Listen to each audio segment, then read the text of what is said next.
जय हिंद दोस्तों, राम राम, सत श्री अकाल। मैं आपका अपना गुरु पंकज जहांगीर और हम प्रीवियस ईयर का नया सेशन लेकर आ गए हैं। पिछले जो सेशन हमारा हुआ था उसमें हमने एसएससी जीडी 12 फरवरी शिफ्ट 2 के क्वेश्चन सोल्व किए थे, वो भी मैथ के। आज 12 फरवरी एसएससी जीडी का शिफ्ट 2 में जो साइंस के क्वेश्चन आए थे वे सोल्व करेंगे। आपके 5-6 क्वेश्चन आए थे साइंस के और आप सोच सको कि 25 नंबर में से अगर आपका 6 नंबर का एसएससी जीडी में साइंस आ रहा तो कितनी ज्यादा महत्वपूर्ण है साइंस आपके लिए। तो साइंस की क्लास लगातार देखते रहो। और अगर ग्रुप डी की बात करें तो वो तो जीएस में 80% जीएस जो आवेगी आपकी, 40 में से जो 80% आपका साइंस आना, लगभग कितना आएगा 25 से 30 नंबर का आपका साइंस आना आपके ग्रुप डी में। तो सबसे पहला क्वेश्चन आपको स्क्रीन पर दिखाई दे रहा होगा। सोने का आणविक सूत्र है। देखो आणविक सूत्र कौन से हो, जैसे हाइड्रोजन का प्रतीक हो गया H, हीलियम का हो गया He, चांदी का हो गया Ag। इसी तरह आपसे पूछा सोने का आणविक सूत्र कौन सा है, तो सबसे पहला ऑप्शन है Au। क्या दे दिया? Au। सोने का आणविक सूत्र है Au। अब यहां से बात करता है तो आणविक सूत्र या प्रतीक कह लो, ये तो हो गया प्रतीक। अब इसकी बात करते हैं क्रमांक कौन सा होगा, परमाणु क्रमांक हो जाएगा आपका 79 इसका परमाणु क्रमांक होता है। और सोने के गुण क्या होता है, एक तो ये स्वर्ण यानी कि पीले कलर का होता है, चमकीला, जो आपको काफी पसंद आवे और काफी कॉस्टली भी होता है। एक ये आघात वर्धनीय होता है और तन्य भी होता है। तन्य का मतलब वो इसका बारीक तार खींचा जा सकता है, और आघात वर्धनीय का मतलब हो अगर इस पर चोट मारे तो ये फैल जा, अर्थात इसकी एक पतली चादर भी बनाई जा सकती है। आगे बात समझ में। आपके ऑप्शंस में Ag दे रखा, Ag आपका चांदी का प्रतीक, और आपका इसमें Al दे रखा, Al आपका एल्यूमिनियम का प्रतीक, एल्यूमिनियम का प्रतीक। आई बात अगला क्वेश्चन आपका स्क्रीन पर दिखाई दे रहा, मूत्रीय प्रणाली का हिस्सा क्या नहीं है। मूत्रीय प्रणाली को कौन मेंटेन करे, जो आपकी किडनी हो, इसका काम क्या रहे, आपके शरीर में जितने भी अवशिष्ट पदार्थ है उन्हें मूत्र मार्ग के द्वारा मूत्र के रूप में, पेशाब के रूप में बाहर निकालने का काम करे। और अब आप में इसके बहुत सारे पार्ट हो, किडनी होगी, नेफ्रॉन होंगे और आपके बहुत कई पार्ट हो। तो इसने पूछ रखा मूत्रीय प्रणाली का हिस्सा कौन सा नहीं है। ठीक है, मूत्राशय मूत्रीय प्रणाली का हिस्सा है, अग्विनी मूत्रीय प्रणाली का हिस्सा है, तो इसका आपका आंसर हो जाएगा सवसनी क्या होता है, आपके फेफड़ों से ब्रोंक्योल जो होती है 2 भागों में बटकर आपके फेफड़ों में चली जा, जिसके कारण जो बाह्य ऑक्सीजन है, वायु है, वो आपके फेफड़ों में अंदर जा पावे। सवसनी इसका हिस्सा नहीं है। सवसनी आपका श्वसन तंत्र का हिस्सा, जो वायु को वातावरण से ले जाकर आपके फेफड़ों में ले जाने का काम करे और कार्बन डाइऑक्साइड को बाहर निकालने का काम करे। अगला क्वेश्चन आपका, निम्नलिखित में से कौन सी एक मिश्र धातु नहीं है। तो मिश्र धातु नहीं है कौन सी एक, अगला क्वेश्चन आपको दिखाई दे रहा। सबसे पहला सोल्डर भी आपकी मिश्र धातु है। सबसे पहले दे दिया सोल्डर आपकी मिश्र धातु है। दूसरा दे दिया चांदी, तो आपकी चांदी मिश्र धातु नहीं है। आपका ऑप्शन की क्या हो जाएगा सही, चांदी आपका राइट आंसर हो जाएगा। चांदी आपका राइट आंसर हो जाएगा, जिसका प्रतीक होता है Ag। सुनो जी, ठीक, चांदी का प्रतीक क्या हो जाएगा, Ag।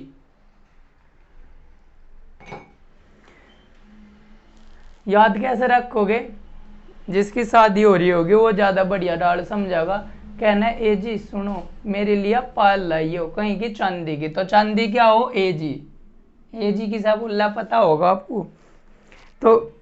तो कुछ दिनों बाद अगर आप जॉब ले लोगे आपको भी Ag सुनने को मिल जाएगा ना, आपको Ag सुनने को नहीं मिला कौन तरस जाएंगे। तो एक बढ़िया सी जॉब ले लो, गवर्नमेंट, पढ़ लिया करो, घर बस जाएगा, वरना बसने वाला नहीं आपका घर। तो चांदी हो जाएगा इसका। चांदी मिश्र धातु नहीं है आपकी। सोल्डर आपकी मिश्र धातु है। कई बार आपने देखा होगा रेडियो टीवी ठीक करवाने जा तो एक आयरन हो, आयरन पे एक तार सा पिंगला हुआ है, जो मिस्त्री हो वही आपका सोल्डर हो। एक तार सा रखा है जो पिघला हुआ है, वो ये आपका सोल्डर हो। आई बात समझ में? किस किस से मिलकर बना रहे? ये सोल्डर मिलकर बना रहा है आपका। ये सोल्डर आपका किस किस से मिलकर बना रहा है? एक तो आपका पीबी, पीबी मीन्स लेड, शीशा और टीन, टीन तक मिलकर बना रहे। शीशा और टीन तक मिलकर बना रहे। शीशे और टीन की मिश्रित धातु है आपकी सोल्डर, जो टंका लगाने के काम आवे, तांबे को जोड़ने को, कॉपर वगैरह को जोड़ने के काम भी या यूज करी जा। अगला क्वेश्चन, हाँ इसमें कांसा और दे रखा, कांसा भी आपको मिश्र धातु है। कांसा, कांसा भी आपको मिश्र धातु, आपने देखा होगा कहीं में प्रयोग होगा कांसा। ब्रोंज मेडल लेकर आओ आप कहीं खेल में जाओ तो 3 पदक हो, स्वर्ण पदक और एक चांदी का पदक हो, क्या बोल रहा है, रजत पदक बोल रहा है, चांदी का हो वो, अरे एक हो आपका कांस्य पदक। तो कांस्य पदक किस चीज का बना रहा है? ये बना रहा है आपका तांबा, कॉपर, तांबा, शीयू, और तांबे में क्या मिल रहा है? कांस्य में, तांबे में आपकी मिली रहे हैं इसमें टीन, टीन और तांबे से मिलके बने आपका कांस्य, टीन और तांबे से मिलके कांस्य बने। अगला आपका आ गया पित्तल। पित्तल भी आपकी मिश्र धातु है। पित्तल भी आपकी क्या है? पित्तल आपकी मिश्र धातु है। किससे मिलकर बनेगी? तांबे तय और जिंक तय, तांबा प्लस Zn, जिंक से मिलकर बनती है। पित्तल आपकी मिश्र धातु है, तांबे और जिंक से मिलकर बनेगी। आई बात समझ में?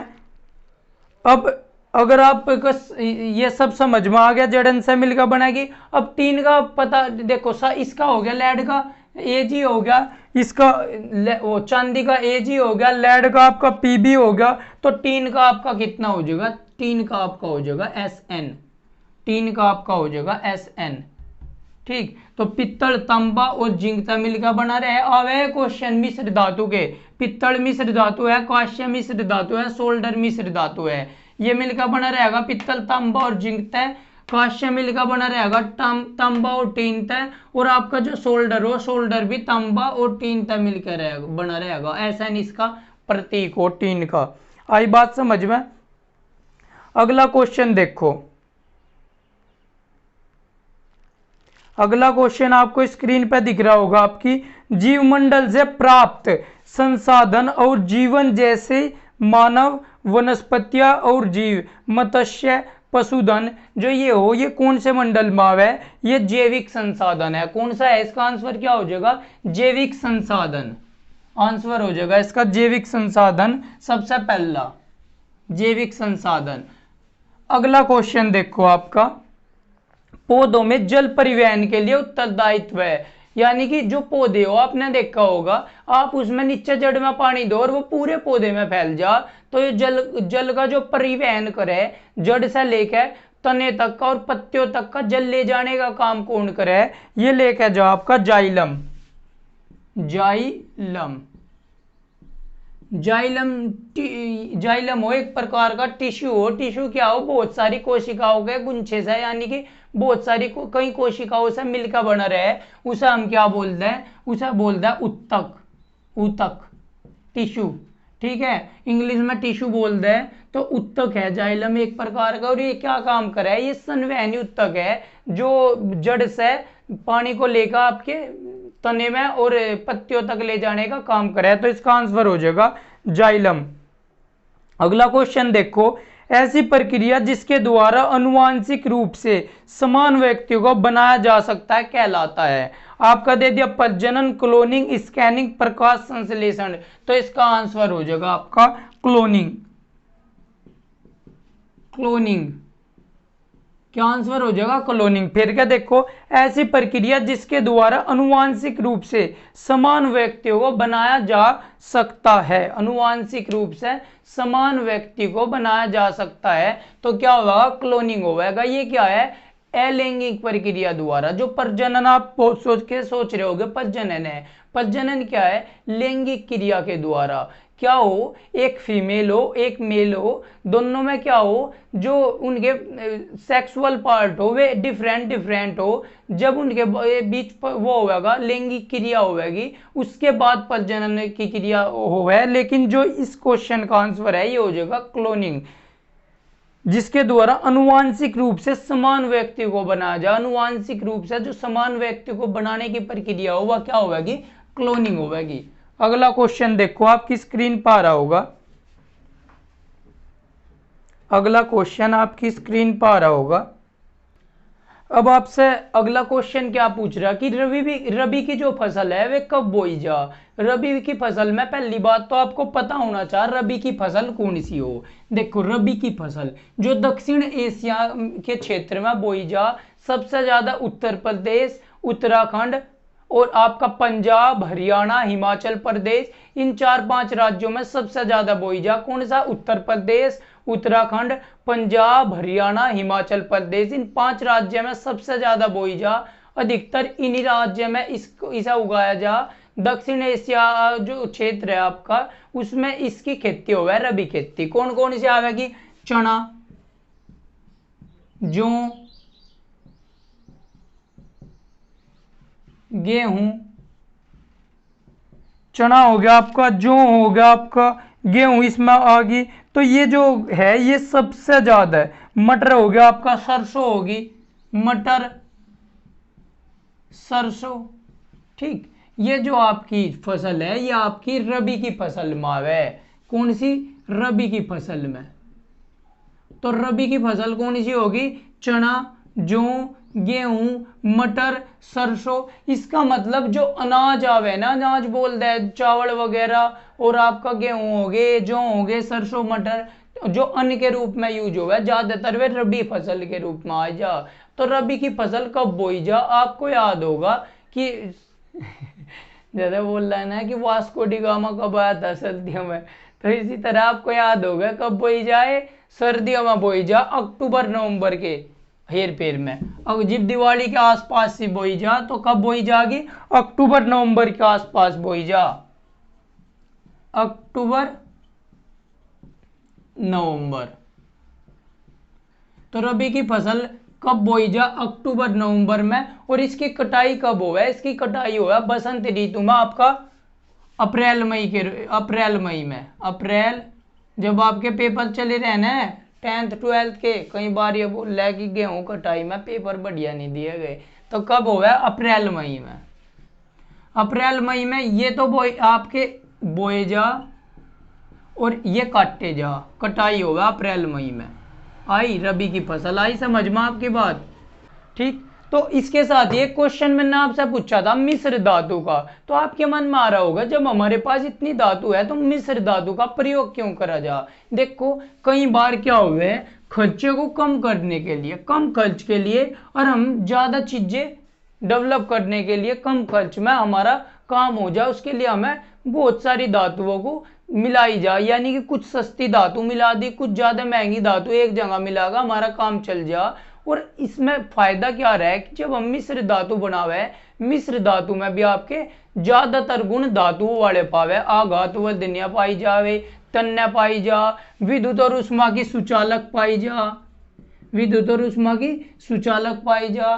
तो इस तरह बहुत सारे गुण हो उसमें धातु वाले हो। इसलिए जहां हम धातुओं का यूज करना बहुत ज्यादा महंगा पड़े तो हम क्या कर ले, मिश्र धातु बना ले, जिससे कुछ सस्ती और कुछ महंगी धातु मिला के मिश्र धातु बना लेंगे और हमारा काम चल जाए। इसलिए मिश्र धातु बनाई जा।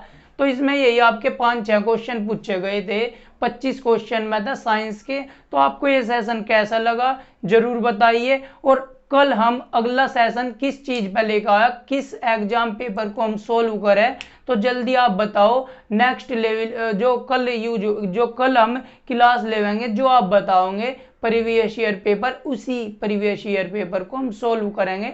तो जल्दी से आप इस क्लास को देख के पूरी को नीचे कमेंट बॉक्स में लिख दियो कौन सा एग्जाम पेपर हमें सोल्व करना चाह। तो जुड़े रहिए ब्राइट फ्यूचर ब्लॉग के साथ, जितना हो सके शेयर करिए और अपना लक्ष्य हमेशा ध्यान रखिए, क्योंकि अपने आपके फायदे के लिए, आपके परिवार का, आपका अपना लक्ष्य है कि अब शिक्षा का व्यापार नहीं प्रसार होगा। तो जितना हो सके शेयर कीजिए। जय हिंद, जय भारत।